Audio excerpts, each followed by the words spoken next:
Hey YouTube, this is Zach with Achilles Financial, and today the goal is to talk about some of the hot IPOs we've been watching lately. This is something that we've talked about a lot in our Discord, but I have not actively made videos on a lot of IPOs, and the reason for that is because I find it very difficult to invest any chunk of money into the IPO market right now because it is so hot.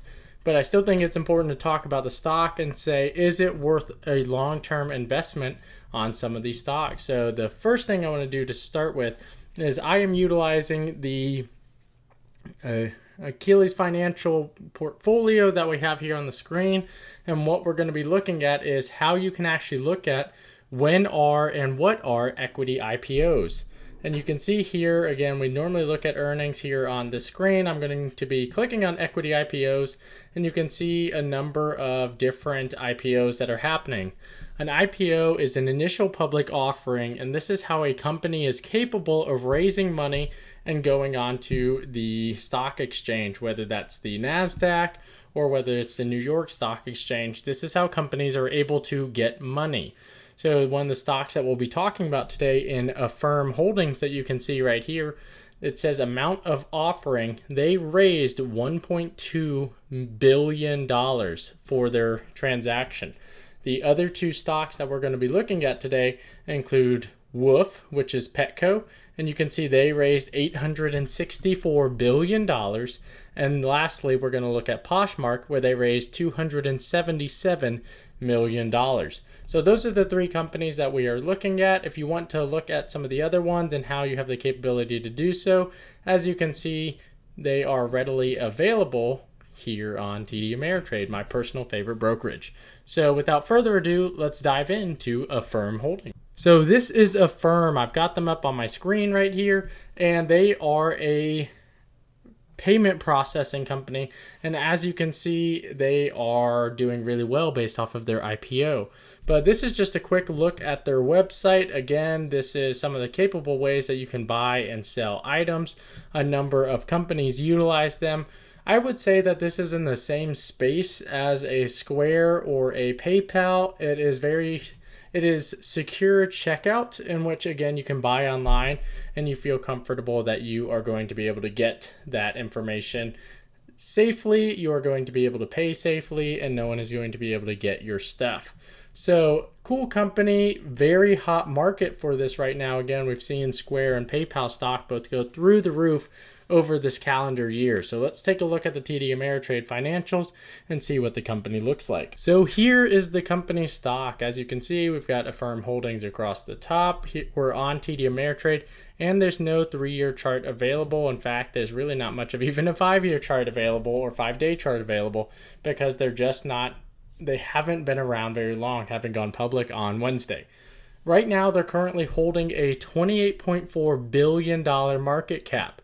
And to me, that is a big deal, despite the fact, as you can see over the 52-week range, they are well below their all-time high, which happened on Thursday. So let's take a look at the chart instead of just the percentages, because I think that this is a big deal. So if we look at the 5-day chart, you can see that they already started out at a very high level. Again, this is a stock that we just looked at. They opened, or rather the IPO price was $49 a share. However, the stock opened, and I want to say it was right north of $81 a share. I'd have to look on that to confirm, but however, it was nearly 70% higher than the IPO price. So what does that mean? Well, again, we've seen this a lot lately, that equity IPOs, or IPOs in general, they are very hot. A lot of people want to get in on them because they've been proven to increase your money. And you can see that, again, if you were involved in the IPO process where they ask you to buy those shares ahead of time, again, it's not very often that a casual investor like myself could ever get into an IPO. This is largely done where whoever is taking the firm public, what they'll do is they'll call some of their high dollar buyers and say, we have this stock, this is the company, this is what they do, would you like to invest? And that's how you get into an IPO. So this is actually, and we've seen this a few times, a failure on the part of those brokerages taking these companies public. Because as you can see, if they were this expected, or if they were this hot where the stock is now trading at $117 a share, despite the fact the IPO price was $49 a share.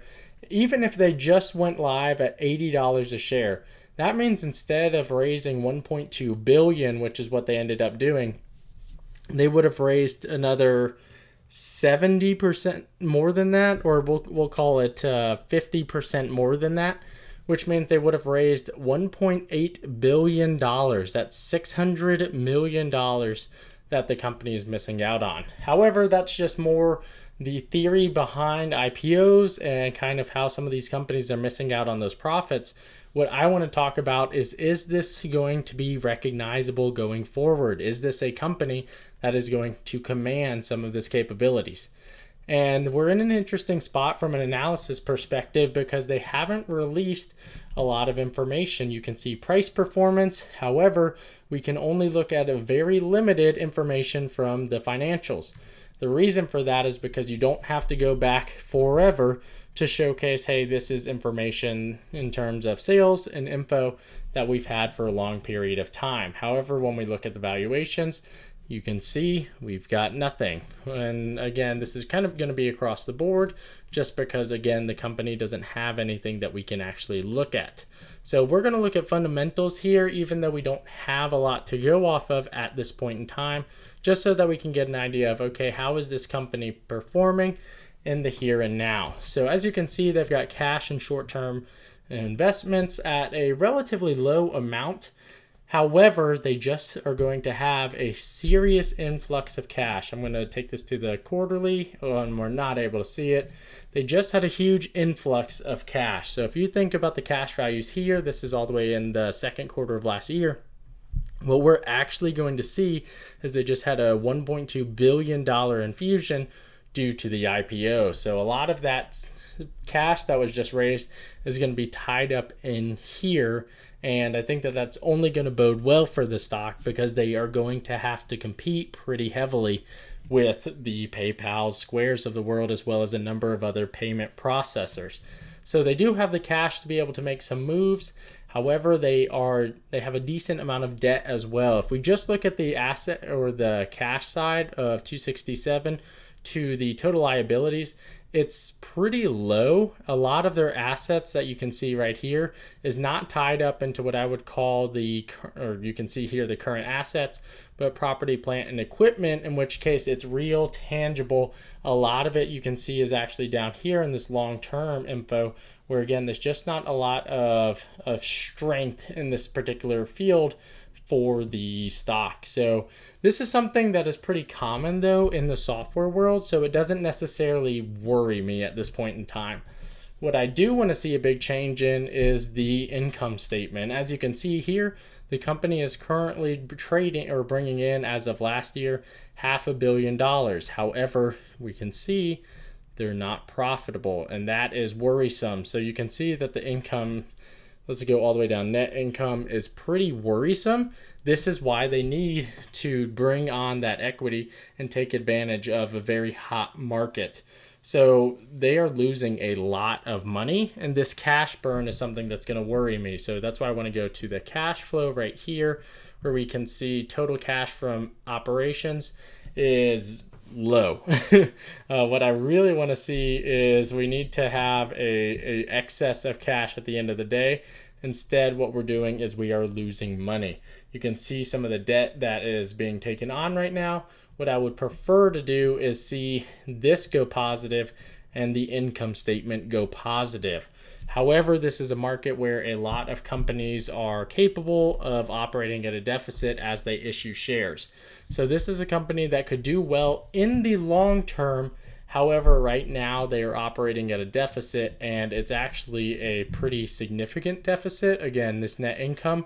However, if we're looking at the annual view right here, so 6/30/19, 6/30/2020, and if we assume that this number is reasonable in 6/30 of this year, then what we'll find out is that the company and the overall stock is only going, or they just raised another 10 years worth of money. So they have the capability to be around, but again, do I want to invest in a company that's not actively making money? So that is my thought process on Affirm. I think that it's a speculative investment if you're looking for one to go after. However, this is a lot of money that they are losing, and the stock is up at a very significant multiple. I'm interested to see what the final PE ratios are going to be when those numbers come out after their first earnings, which again, we're going to see how much of a premium are they priced at. But you have to remember that this is an industry that there is a very large premium. So this is Affirm, again, another payment processor.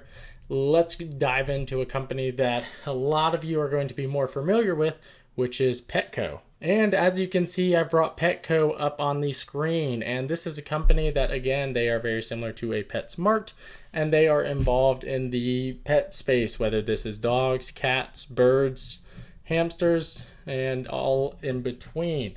So they are something that I think is trying to play off of the Chewy hype. Chewy is a company that did the subscription boxes, and their stock has been trading very, very well. So you can see that they've got a lot of things up here. Again, it's something that, again, they basically are just here to take care of your animals. They've got grooming and bathing, training, veterinarian, and pharmacy. Again, this is another company that I think we're going to be a little bit more familiar with than something like an Affirm, and for most of us, probably more familiar with than a Poshmark. I think there's a lot to be desired even on their website. This is something that reminds me of something from 2015, maybe even 2010. It's an older website. I don't see a lot of calls to action, but that's more the marketing side, more so than the actual, hey, how well is the company doing? So let's take a look at the TD Ameritrade financial information we have available. And we are back, and here we are at the Petco Health and Wellness Inc. And you can see that this company is also kind of fading off. Granted, we did see this past Friday, there was a little bit of a dip in the overall company, the overall industries, where we saw a lot go down. So this is a company that didn't quite have the same oomph, I would say, as a lot of the software companies, but they're still trading at a higher level than they originally IPO'd. Again, we saw that initial run up where if you kind of bought at the beginning, you saw a lot of people taking profits after right at, I guess that'd be 10%, and it kind of came back down. So this company, again, I think a lot of this is it's not being able to trade off the software hype. And even now, I think that it is valued a little bit higher. You can see 8.2 billion. I think that is valued a little bit higher just because, again, people have the same expectation for Petco as they do for Chewy. So let's take a look at kind of some of those fundamentals when we're looking at them in terms of kind of are they warranting this? So you can see the cash, similar boat where, hey, we're losing cash on hand right now. You're going to see a healthy replenishment under this field. The big thing that we're going to look at here is the total net income. This is a company that right from the get-go, and as you can see from the negative charts over the past few years, especially on the net income side, we've got stagnant revenue over the past 5 years. We've got interesting changes here on the operating income and big negatives on the total net income. So I personally, just looking at these charts and not looking at touching Petco, a large reason behind this is because I'm following off of the same trend that we saw PetSmart. PetSmart used to be a publicly traded company. They were taken private because, again, they needed new management. They needed to make some hard decisions that shareholders wouldn't like. And I think we may see something like that here in Petco. Again, you saw me not exactly love the website. I don't exactly love the financials. And this is an $8.2 billion company that has been trending negatively from a income perspective. Again, so here we've got net income where when they were positive, it wasn't great. And this was years and years ago. And over the past 3 years, it's been negative. And I don't expect the 2021 numbers to be better than this, especially last year was not a great year for anyone involved in the retail industry. So I think they're taking advantage of shareholders personally because it's trading off of a Chewy stock type of hype. And again, I don't think that this is a company that's going to do well with the rise of an Amazon, with the rise of other e-commerce platforms where there's just so much out there when it regards pets. I personally have a dog. I have been to Petco. I have very rarely purchased anything there because I can go there, look at something, and then find it cheaper at Walmart or Amazon. So I think they're going to struggle in this space. I think that the subscription platform that Chewy has produced is going to continue to dominate.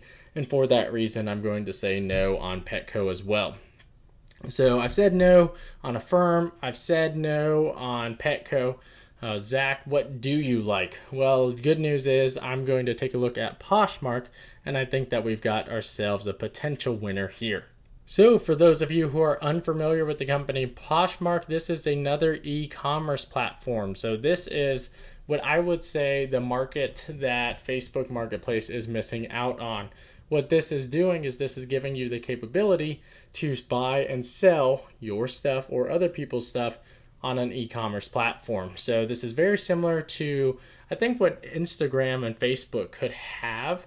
However, they're kind of missing out on this. But again, this is very popular where what you're able to do is buy and sell clothes particularly. I think that's probably the dominant item on here. Again, I'm not as familiar, but clothing and accessories. Oh, this is perfect. We've got list it, share it, earn cash. So essentially what they'll do is they'll provide you the information to ship out the package, and then you can ship it out. And so they've got protected payments, expedited shipping, and authentication. So there's a lot of great info on here. They've got an app. And again, I think there is a lot of value to a company like this. Again, I like e-commerce. I love Shopify. I love Facebook because of their Facebook Shops platform and their tie-in with Instagram. So there is a lot to do with a company like Poshmark. However, like we're getting ready to see, they do carry a very high premium. So let's go check them out. And we're up on Poshmark. As you can see, they are currently valued at a $6.1 billion company, and they had a very rough Friday. Again, the whole market was down on Friday, and I think that the IPOs took a little bit of a brunt of that. However, you have to remember that this is a company that but 5 days ago was not actually on or publicly traded. And they opened up and even crested above $100 the very first day they were on the market, and they've had a healthy correction. So this is still well above IPO price, and there is a lot of capabilities for this company. You have to remember the $6.1 billion, so that's the number we're looking at. However, when we're looking at the fundamentals, sorry for clicking around right there, this is a $6.1 billion company that's not making any money. And the revenue growth, look at this. This is thousands. This is hundreds of thousands of dollars. I know that the 2020 numbers are probably going to be north of $1 million. However, you can see that, or sorry, they were well north of $1 million, and these are 200K in millions now that I'm looking at this here. But this is a company that is currently trading at a incredibly healthy multiple of their 12/31/19 numbers, and I anticipate even if those double, that is still a very, very healthy multiple of those numbers, especially when they are losing a lot of money. So if we go off the same idea that they lost more than they gained, so I'm trying to find net income here, net income. So they lost $50 million in 2019. Let me say that again. They lost $50 million in 2019. Then I think that they're going to continue to struggle. So this is a company that I think is going to need some good leadership and some excellent cost cutting, because again, we got to watch that cash burn. You can see right here, they've got plenty of cash on hand as of 2019. But that's not great when you're losing $50 million every year. So depending on the 2020 numbers, I'm bullish on the 2020 numbers because I think that 2020 was a good year for a lot of e-commerce, and a lot of people were at home clearing out their closets.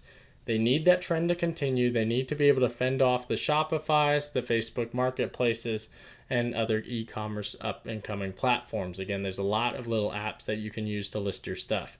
All that being said, I'm bullish on Poshmark because we are seeing increases in that income that are pretty significant.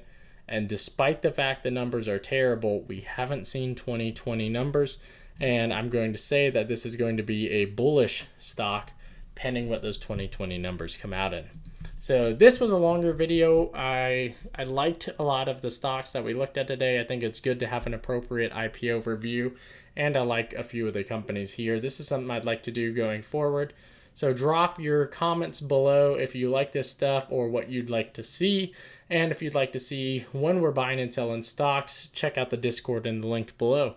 Thanks for watching, and if you found this content helpful, please leave a like and subscribe. Thanks, everyone.